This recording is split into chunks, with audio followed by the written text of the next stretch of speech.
Audio sync. Hello everyone. It's been 3 weeks since you guys last saw me in Silver Lining heading straight for a wall at about 140 kilometers an hour.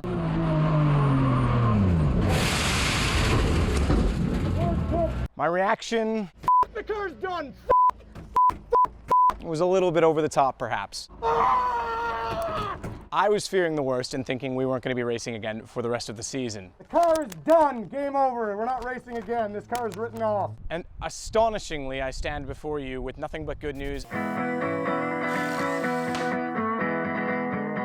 car came out looking reasonable and Steve's done incredible work to put it back together. And the good news is, we're going racing this weekend. So get ready for Let's Go Grassroots at the Road Races of Atlantic Canada, round number 4 at Atlantic Motorsport Park. No, come here. Come here. Woo. Sit, sit, sit. You were being so good. There. We found the root cause. I wish I had a better reason. Jayden's trying to make me feel better about it. But it was ultimately driver error in that I didn't pay attention to a detail that I should have. This is it. This is really the extent of the damage. I was thinking sort of everything from this vicinity onward was going to be removed. It wasn't. It really was straight coming off the bottle depot. But what was changed? Well, a couple of things. Obviously, there had to be some replacements done. Camber plate on the top of the MCS, that was bent. Headlight, clips were all broken. Expected. It did take a big hit. Fog light, that's the same one that was there, recovered, put on. Canards, the dive planes. Shockingly, those are the exact same ones that were on it when it went into the wall. Even those survived. Bit of splintering just here. This lower piece, which essentially takes away the air pocket that would exist below the splitter, that had to be repaired. Third time it's been repaired.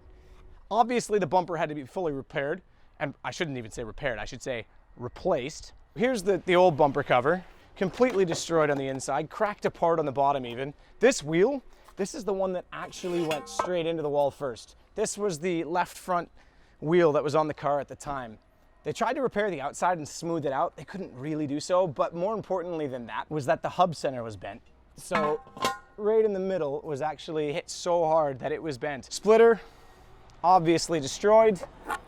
The biggest of the damage, I suppose, in terms of impact and force was quite obviously the control arm and the tie rod end. Both of these items are supposed to be straight. This now looks a bit like a boomerang. Likewise, this is supposed to be perfectly straight. This almost looks intentional. In fact, you could have fooled me. All of the force that went through the center of the wheel to bend the hub center then landed onto these. They bent, but replaced and ready to go. There is one thing that's missing, and the only thing that's missing from what was damaged. The splitter. Unfortunately, we didn't get that in time. That's our project for tomorrow, but I'll get back to that in a minute because we have a solution that'll be a temporary fix. But what caused it? Well, sadly, this is where I have to admit, I was negligent of my dash. Basically what happened is an impeller in the water cooler snapped off. When it did, obviously the water temps went sky high. That then melted the casings off the wiring on the alternator, fried the alternator, which then cut power to the ABS, and the rest is evident. I hit the brakes expecting the ABS to come in. They didn't, it instant locked. I had very little time to react because it's a trail braking corner. I was already aimed at the wall, and that's where I ended up. So at the end of the day, sure, it is a mechanical failure, but there was warnings, and I ignored them, and I didn't see them, and that's my fault. Stupidity, ultimately. Now, did the engine take any damage from running that hot? We won't know that until we get out for practice tomorrow night. We've got brand new Pirellis again. I told you I was addicted and I was gonna have to spend the money on them. I have, which is why I also need to get a splitter on the front of it because I really wanna make sure our aerodynamics are gonna match the tires that are on there. Considering what kind of went on and where we ended up, I think this looks pretty good. The only thing that doesn't look good is the bill. Racing is extremely expensive. Unfortunately, this comes out of my pocket, and it's, well, I'll be clear, into the 5 digits. Not super thrilled on that, but again, I expected it to be much worse, so I think I have to be a little bit thankful of that. Here we go, this guy's ready. This is splitter piece number 1, and I'll use that as the template onto the pressurized plywood tomorrow, of which I've got plenty, so true grassroots style, if I do say so myself. Jayden's already found the only carpet in the entire garage. Do you want to go for a drive? Saturday. It's about 10:30 a.m. We got to be there around 3:30 for setup, and then practice obviously at 5 to 7 like normal. So we're gonna cut this down. We're gonna use the old pieces to make a template. We're gonna use the old mounts, which are pretty beat to be fair. And we're gonna try and get these back on the car. And then we're gonna throw the Nittos back on it when it's on the hoist, so we save the Pirellis for tomorrow morning. I feel like I'm doing arts and crafts. Stop. It's hammer time. Well, that's dead already. As expected, the metal blade didn't last.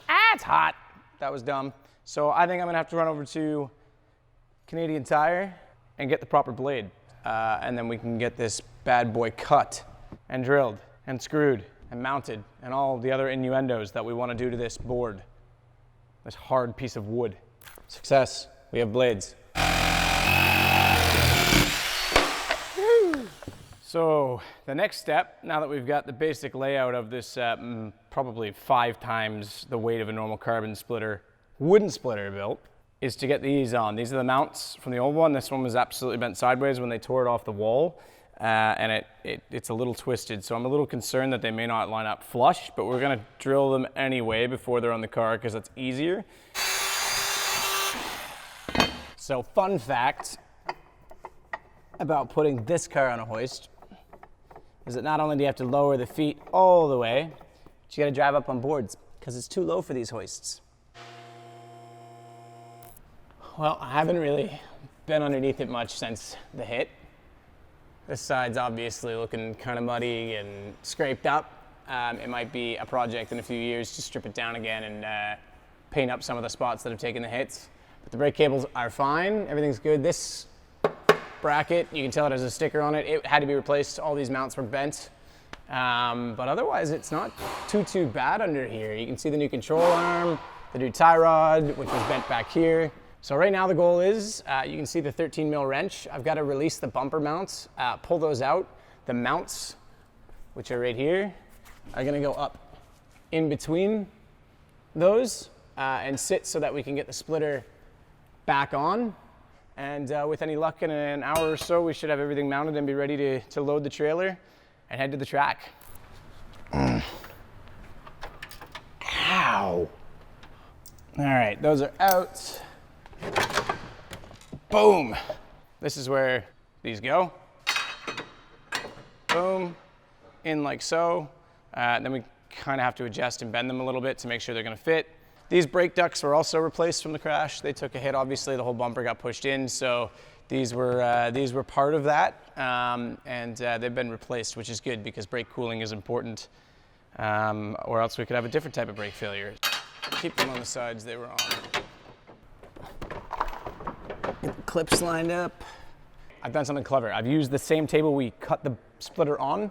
I brought it in, I brought the car down. We're gonna try and line it up, those holes with the mounts, and that'll allow me hopefully to mount the back 3 more cleanly and line them up. We use maybe a paint marker, but this is pretty good. We're kind of seeing how our carbon fiber, not carbon, our plywood splitter is gonna look.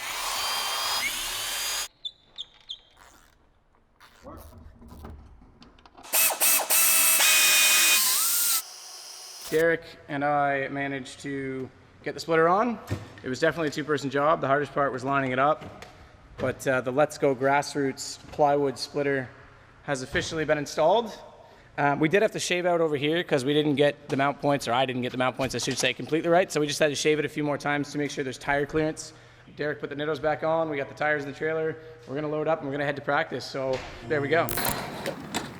Here we are, again at AMP. Running last year's Nittos. They're better than the ones I gave to Will last weekend. We'll go with them and we'll see how they work. We'll see how they do. I just need 12, 15 laps, get the car up to temps, hold it at temps. Additionally, make sure that the engine's not gonna go pop. That's the last fear that we have from this ordeal.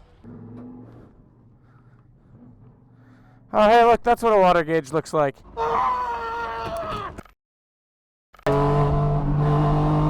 So far, so good. Water temps are up, so we'll start to get up to some speed. Oh man, I can feel the buffeting of that wooden splitter. How is it, Matt? Feels fine, I haven't pushed yet. Let's try and go for a hot one.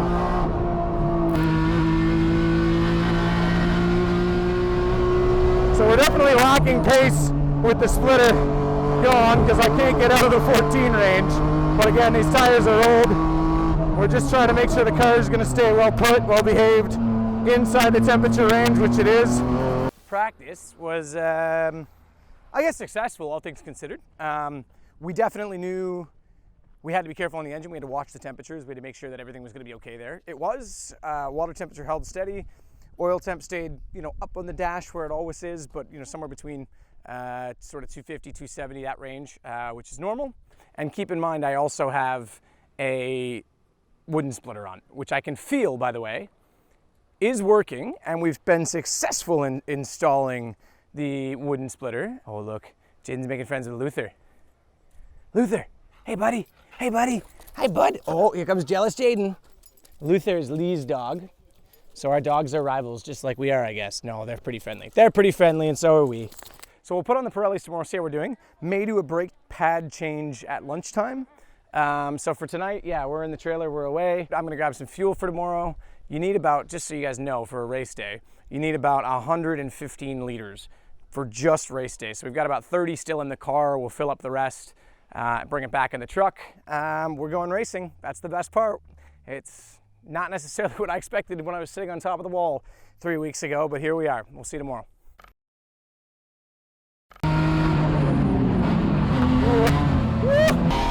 Yeah, I may get a penalty for that. Jayden. Hey, Jayden. Jayden. Come on, what are you doing? Come here. Come on. You gotta stay over here. That's not your car. I'll come get her.